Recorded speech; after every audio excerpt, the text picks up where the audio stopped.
Hello fellow Christian fiction book lovers, welcome to another video. Today I'm talking about something kind of exciting.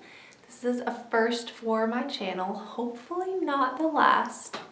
Hopefully. A little while ago, sometime this summer, an author reached out to me and asked if she could send me her book. And I was like, yes, of course you can. I would love that. And so when I finally got back home from all of my summer traveling and vacation, it was in my mailbox and I got the chance to read it. And it's not my normal style book, so I'm going to be honest, about my opinions, but I also do want to share it with you because I think some people would really enjoy it. And that's one of the reasons that I love books so much, is because there's just really something for everyone.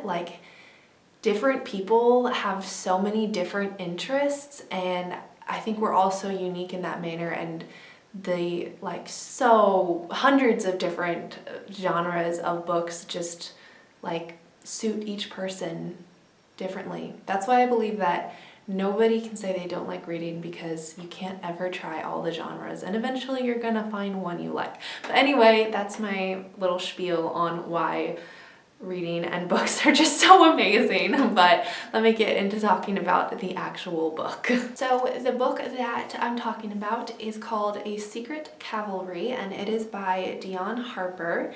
And it's a relatively short book, yet it took me a little while to get through, just because, again, it's not my typical genre. I would label this, what would I label this? Probably speculative, supernatural, spiritual fiction. Does that make sense? Speculative, supernatural, spiritual fiction. Yeah, I think I would go with those three labels, because basically what this book is about is each chapter is kind of like a different story that focuses on this person who fell into a coma, and then is kind of when they kind of come out of that coma, they are not blessed, I guess kind of filled with the spirit and presence of an angel who kind of, for lack of a better word, gives them superpowers so that they can save other people. But the catch is that they cannot tell anyone about this angel presence within them or these superpowers, and they just get to be a secret blessing to society.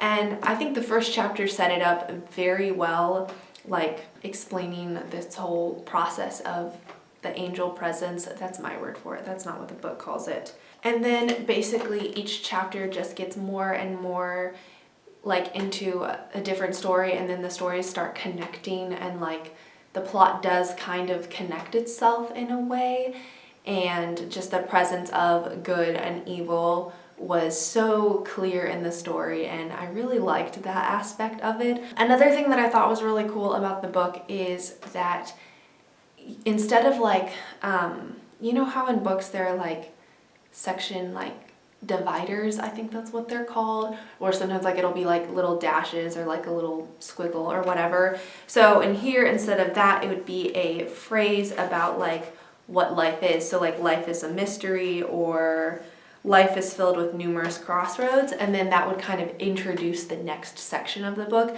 I thought that was really cool, because basically the whole book focuses on the miracle of life, which is portrayed through these patients coming out of a coma and then having the presence of an angel in them.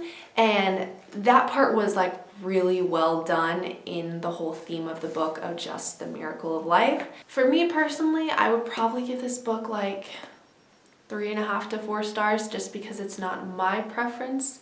That's not saying it wouldn't be a 4 or 5 star read for someone else, but that's just my personal thoughts on it. It didn't super click with me. I liked aspects of the book, but I just didn't relate to it super personally. Although it's definitely obvious that there is a clear theme and message presented by the author, you also are reading a really cool story So, you know, it's not like a textbook where it's just spitting like facts at you. It's a clear story as well. So those are my main thoughts on the book. I know this is kind of a shorter video and I didn't say as much as I normally do, but I would recommend this book if you like, what did I say? Speculative, supernatural, spiritual fiction.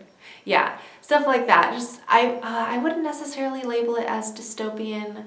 Maybe some people would. I don't think it's quite dystopian. I'd say it's more speculative because it's more of like, well, what if angels did indwell people? So thank you, Dion, for sending me this book. I don't know if you're watching this, but I appreciate that you thought of me and asked me to review it, and I hope it speaks to someone and you'll get it and read it because it's definitely worth the time.